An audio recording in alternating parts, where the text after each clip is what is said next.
All right, so for the very first deep dive, I knew I wanted to do something funny, and I had this idea of like, if you're known to be a funny person, are you also like, do you have an edge in being creative?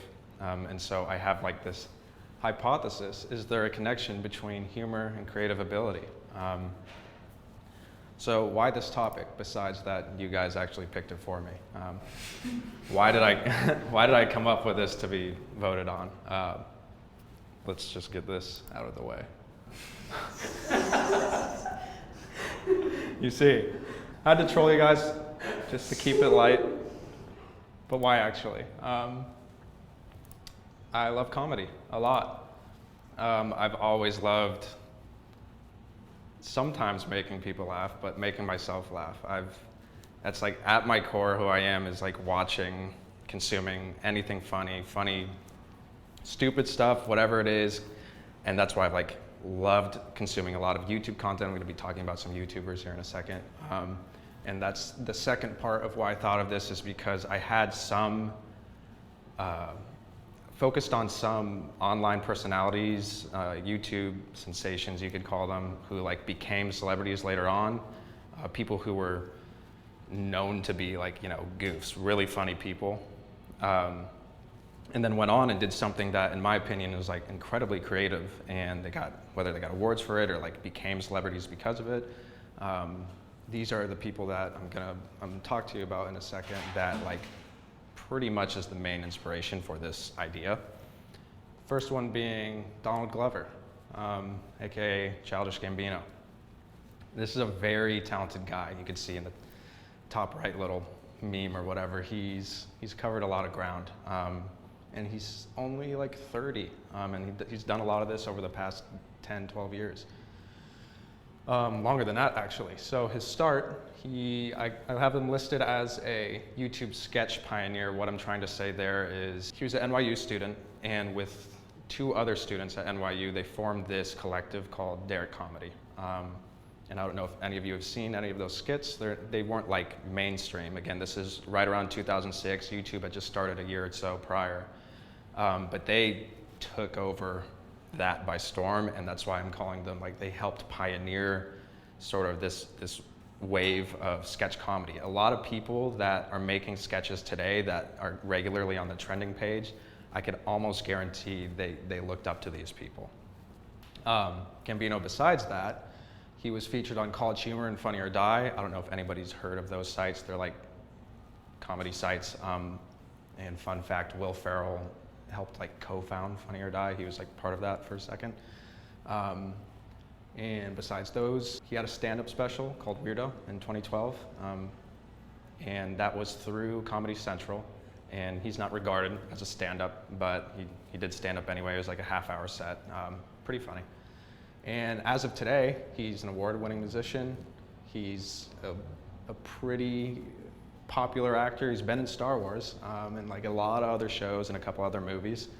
So that's pretty impressive. And then maybe one of the most impressive things is he was the creator, director, and producer of the award-winning show Atlanta. And to follow up on that, he was the first Black director to win an Emmy in comedy. So like this dude's just like getting his, more or less. And I really like this first sentence.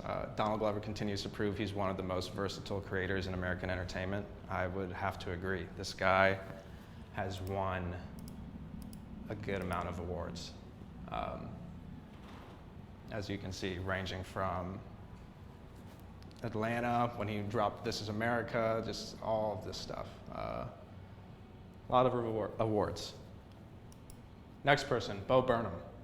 This is another very creative, very funny person. He also was at NYU, left to pursue a career in comedy, and kind of got his start on YouTube as well.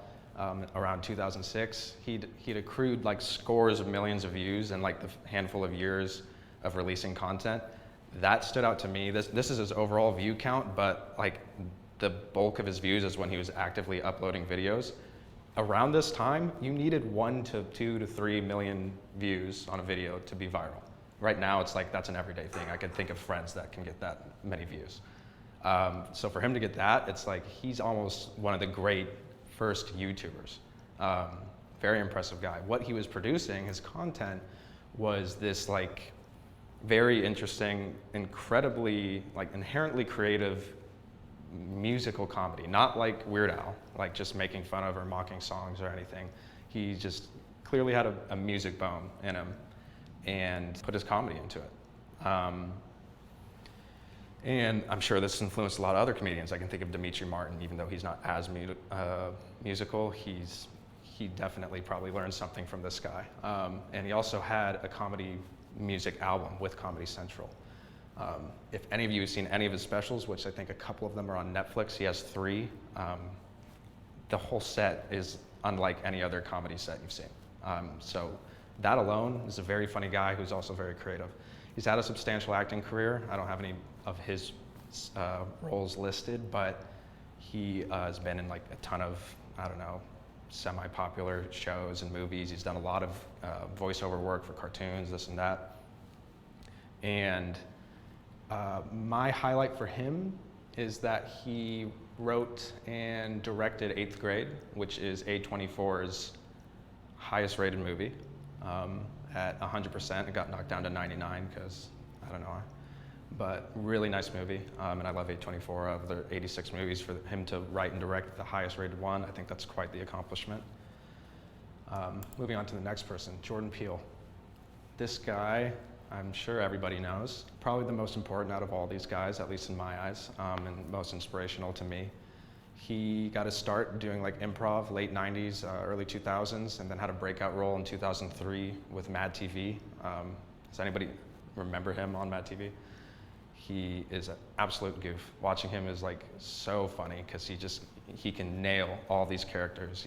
He's definitely charismatic in the sense that he can adapt into any comedy role you can really think of. Very versatile guy. That's where he met his best buddy, Keegan-Michael Key, because Key was also on Mad TV, and later on down the road they went and formed Key and Peele, which I'm sure everyone's seen that.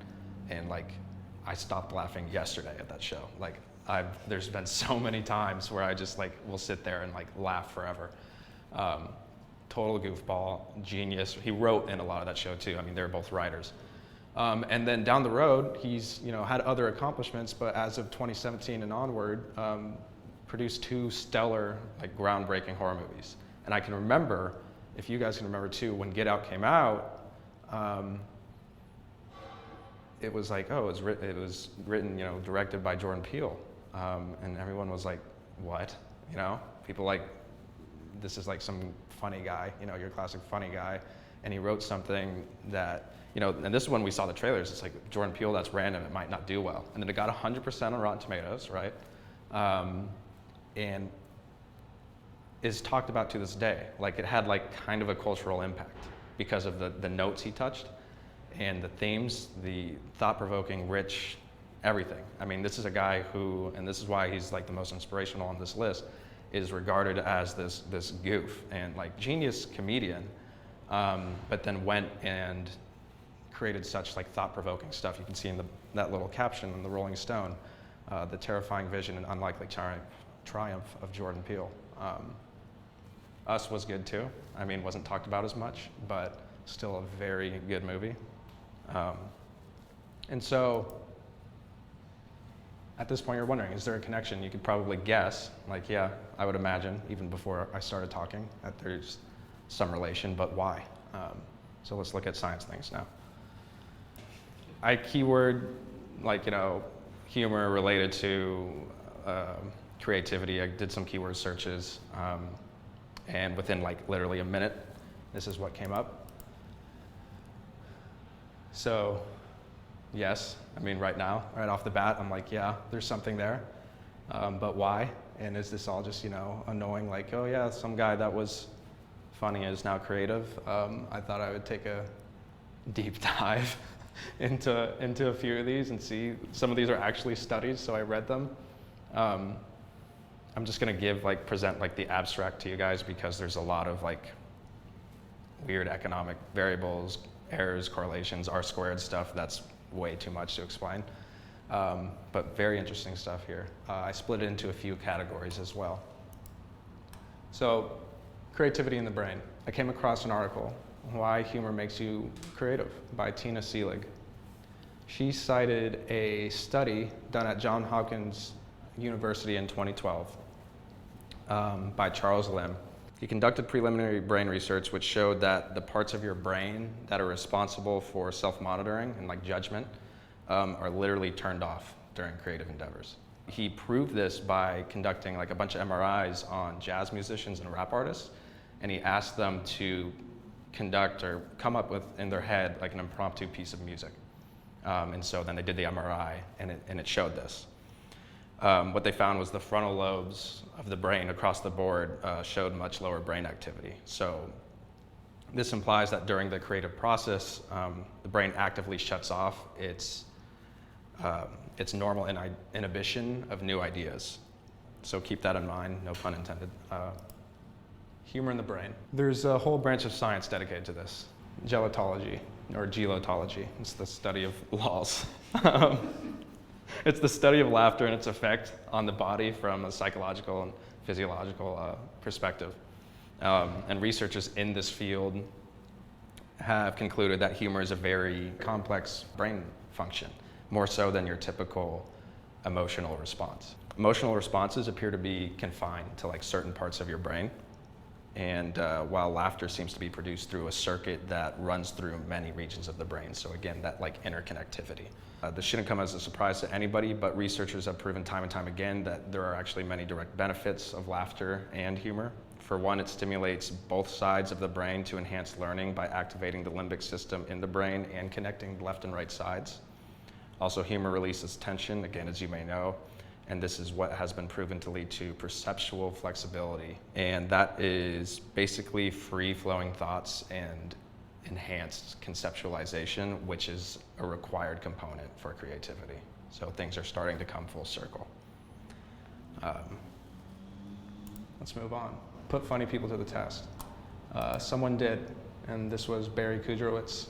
He did this in MIT in 2010, had a study.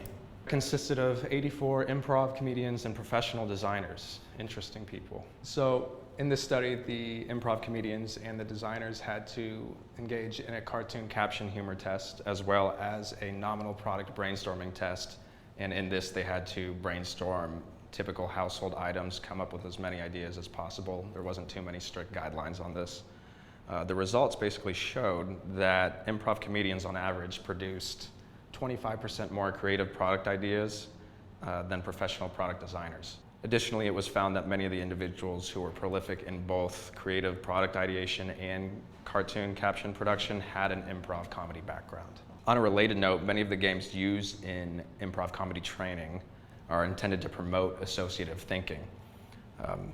In a separate but related experiment, Kudrowitz and his team designed an improv comedy workshop composed of these association-based games. A group of 11 subjects who participated in this workshop increased their idea output as a result of these warm-ups by 37% in a subsequent product brainstorming session. And so basically got these people to do these warm-up games. And like, they had more ideas afterwards. They like lubricated their thought process through like humor.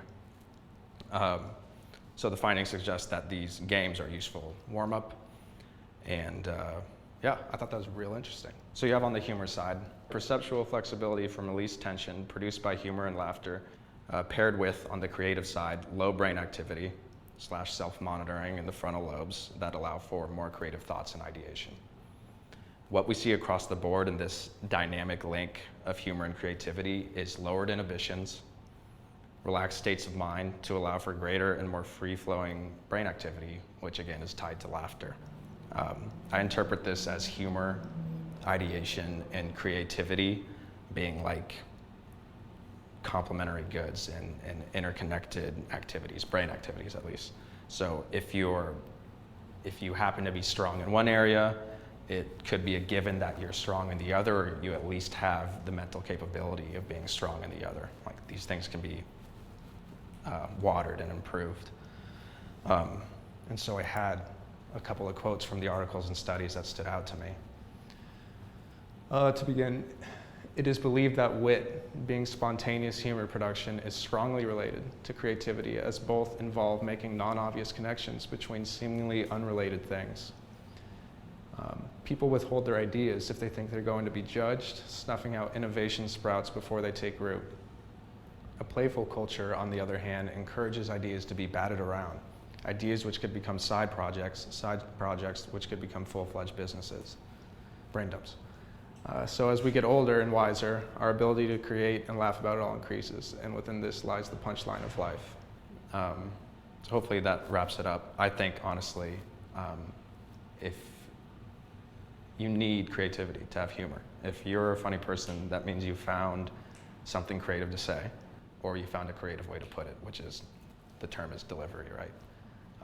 And I think that's it. So many